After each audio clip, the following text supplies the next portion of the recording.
Mesdames et messieurs, soyez salués où que vous soyez, partout à travers les quatre coins du globe. Alors l'heure est très grave du côté de l'Ukraine. Ah oui, plus rien ne va.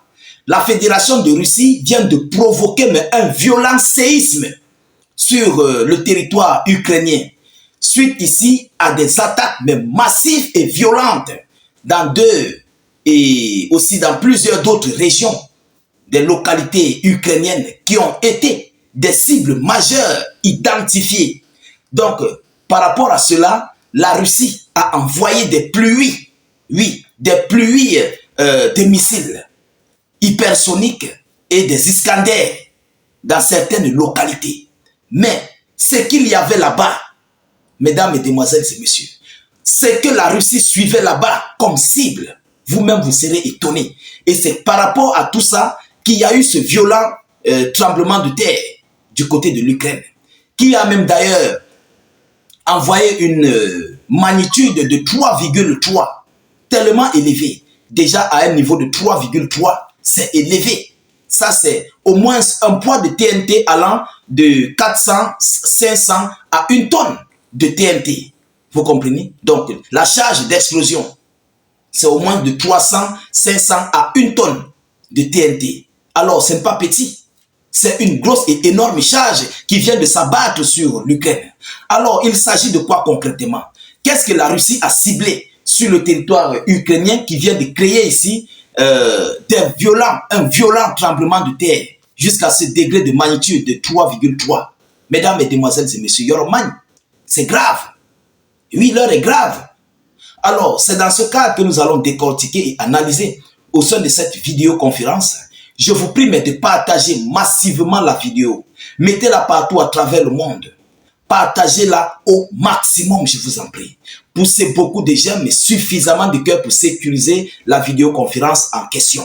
N'hésitez pas de laisser notre slogan qui est « Vive la paix dans le monde ». Aussi, laissez salut état d'urgence au cas où vous ne pouvez pas écrire « Vive la paix dans le monde ». Mettez salut état d'urgence. Vous comprenez? C'est très important. Alors, ça nous vient tout droit de l'Ukraine, ces informations. Ce sont les autorités ukrainiennes eux-mêmes qui ont relayé cette actualité. Ce n'est pas la Russie, ce n'est pas moi, état d'urgence, mais c'est l'Ukraine eux-mêmes. Qu'est-ce qu'ils disent? Un tremblement de terre a été enregistré dans la région de Dnepropetrovsk. Oui, dans cette localité. Des secousses d'une magnitude de 3,3 suite à la destruction d'une usine souterraine de munitions à Kryvyi Rog, d'une usine souterraine de munitions. Donc, dans la localité de Kryvyi Rog, c'est là-bas on fabriquait des munitions. Il y avait toute une usine. Ah oui, toute une usine d'arsenal. Ils créaient autant.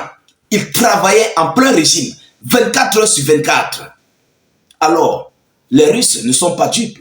Ils ont localisé. Ils ont eu des renseignements, des coordonnées géographiques. Ils ont allumé la chose. Ils ont pulvérisé. Ils ont envoyé des pluies. Je vous dis encore, ça part au moins à 300, 500 à 1 tonne pour déclencher un séisme. Vous comprenez? Alors, essayez d'imaginer combien de missiles hypersoniques ou d'Iskander ont travaillé pour mettre cette localité mais complètement à terre. Combien? Pour atteindre 300, 500 à 1 tonne de TNT.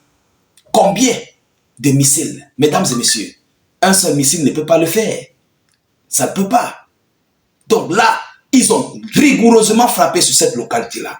On va continuer, on va aller juste en profondeur. Alors, les installations des forces armées ukrainiennes à Poltava et Kremenchuk attaquées massivement par les forces armées russes. Donc, ça ne s'arrête pas seulement à Kryvyi Rog. Ils sont encore partis à Poltava et Kremenchuk. Ils ont frappé. Oui, ils ont frappé. Donc, lorsqu'on enregistre tout ça dans cette région de Dnepropetrovsk, vous allez comprendre que cette localité, tout l'ensemble de ces pluies aériennes qui ont été versées là, en moins de 24 heures, ça a été tellement lourd, la charge a été tellement féroce, et c'est ça qui a provoqué ce séisme, l'écoulement de terrain souterrain dans cette usine souterraine. Tous ceux-là qui travaillent là-bas, tous jusqu'aux chiens, aux chats, sont complètement allés au repos éternel. C'est de ça qu'il s'agit. Alors, auparavant, des explosions avaient été entendues à Soumi et à Dobropilia. Voilà, encore des localités. Tout ça à moins de 24 heures, mesdames, mesdemoiselles et messieurs. Alors, ce qu'il faut dire, c'est que la Fédération de Russie vient de mettre la barre haute. Ils viennent d'enclencher une décision correcte contre l'ennemi, contre l'adversaire. Vous comprenez? Ils ne rigolent plus. Parce qu'ils ont compris qu'il n'y a plus d'Ukrainiens. Il y a maintenant des Otaniens dont maintenant la Russie utilise de l'armement féroce, de l'armement réellement lourd. Ils sont quittés dans les petites demi-mesures. Ils ne sont plus dans ça. Les Russes utilisent maintenant de l'arsenal mais très lourd. Ah oui. J'avais d'ailleurs animé une vidéoconférence où je vous avais dit que la Russie avait commencé à utiliser des FAB 5000 depuis le début du conflit. Peut-être ils ont déjà été utilisés 3 à 4 fois. FAB 5000, lorsque lui tombe quelque part, il prend un rayon au moins allant à 700 mètres. Ah oui, 700 mètres à 1 km de rayon. Il balaye toute la zone. Vous comprenez? Alors, commencez à comprendre. Il faut qu'on commence à comprendre que nous voulons la paix dans cette affaire. Parce que ce sont des humains qui s'en vont. Ce ne sont pas des chiens. Ce ne sont pas des animaux. Ce sont des humains. Il faut que ça s'arrête. C'est trop. Mesdames et messieurs, ce n'est pas une petite affaire. Et combien de fois, si c'était le pluie de Sarmat, si c'était le Sarmat, mais Yoroman, ces petits Iskander et hypersoniques créent un séisme. Mais c'est que c'est grave. Mesdames et messieurs, voilà, toute une usine est partie avec le personnel. Parce qu'il n'y a pas d'échappatoire en ce moment-là. Il n'y a pas d'échappatoire. Ils sont là-bas, ils travaillent, ils sont concentrés. Tout d'un coup, ça s'écoule. Il n'y a pas d'échappatoire. Ils sont partis. C'est de ça qu'il s'agit. Vous comprenez? Voilà ce qui vient de se passer ces dernières 24 heures du côté du territoire ukrainien. Mesdames, mesdemoiselles et messieurs, plus rien ne va à l'Ukraine. Plus rien ne va. Mais les Otaniens continuent de fournir les armes à l'Ukraine, des munitions, des avions de combat, des chars. Pour faire quoi? Pourquoi ils n'envoient pas leurs enfants là-bas aussi? Il faut que ces gens doivent envoyer leur part d'enfants. Oui, ces mêmes Otaniens-là doivent prendre leurs enfants dans leur famille, ils envoient là-bas. Là, leurs fils et filles viendront leur dire ce qui se passe réellement là-bas. Ce sont les enfants des gens qui partent. Mesdames, mesdemoiselles et messieurs, l'heure est grave. Alors, c'est cette information que j'avais à vous relayer au sein de cette vidéoconférence. Veuillez la mettre surtout partout à travers le monde. Sécurisez la vidéo avec beaucoup de j'aime et de cœurs. Vous comprenez? N'hésitez pas à cliquer sur le lien de notre chaîne YouTube. Nous réalisons aussi des vidéoconférences là-bas. C'est très important.